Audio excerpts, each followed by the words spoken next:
I've made an update to the Google Form check-in. So now what happens is students use a Google Form to check into your class, and then all of their responses go into a spreadsheet. But I've coded that so it makes it easy for you to reply to each student's check-in.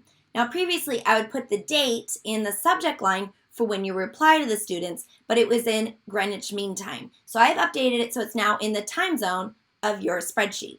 So what you want to do is go to the premium content page if you are a premium member, and you're going to scroll down and find the check-in response form and click on the button, and it will launch the Google spreadsheet, and you'll make a copy.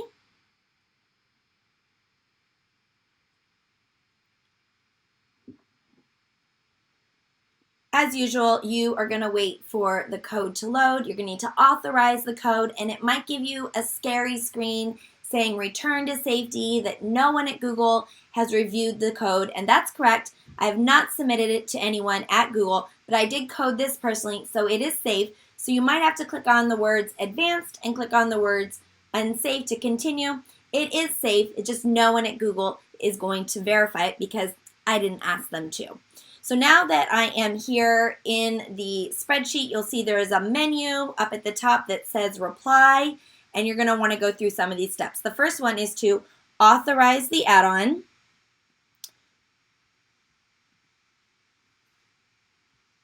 Now once you've authorized, you're going to come down and create form. If you already have a Google form, you can use that, but I'm going to do it with a brand new one. I'm going to create the form.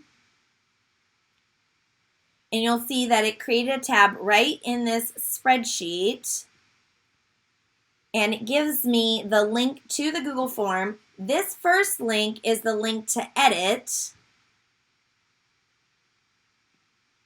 and the second link is the link to create, to give to the students, so for them to fill it out.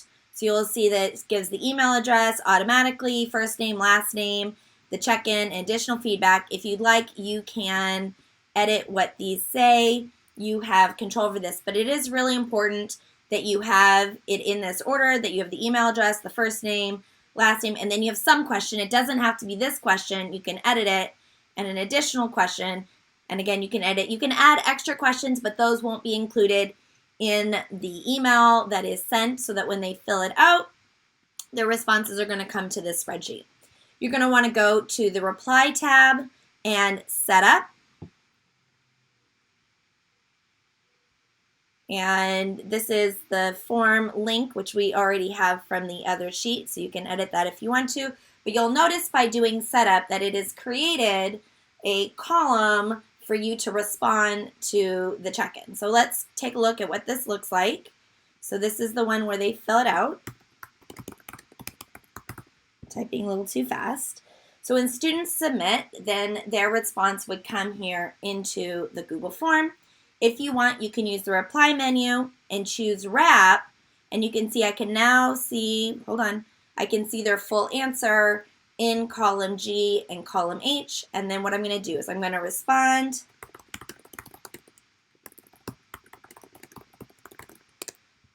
And I use the reply menu to send. So it's going to send an email to the student with my response. Let's take a look at what that looks like.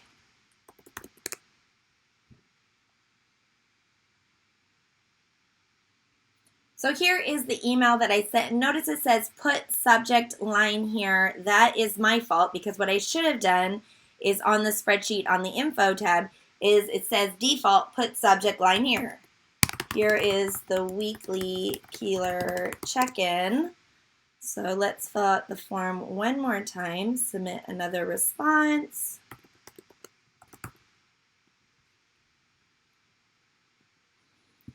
Back in the form, on the form responses tab, I again want to wrap.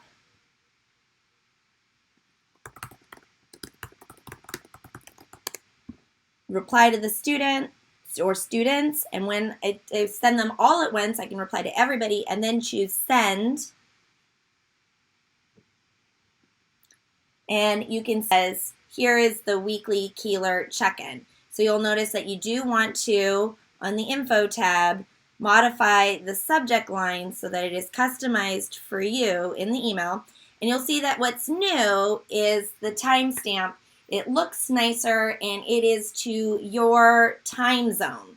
And then you see it says response for the teacher. So whatever you put as the response is right here. And below is what the student said on those 2 questions after their name. So it's just formatted a little bit nicer, and that is the new update.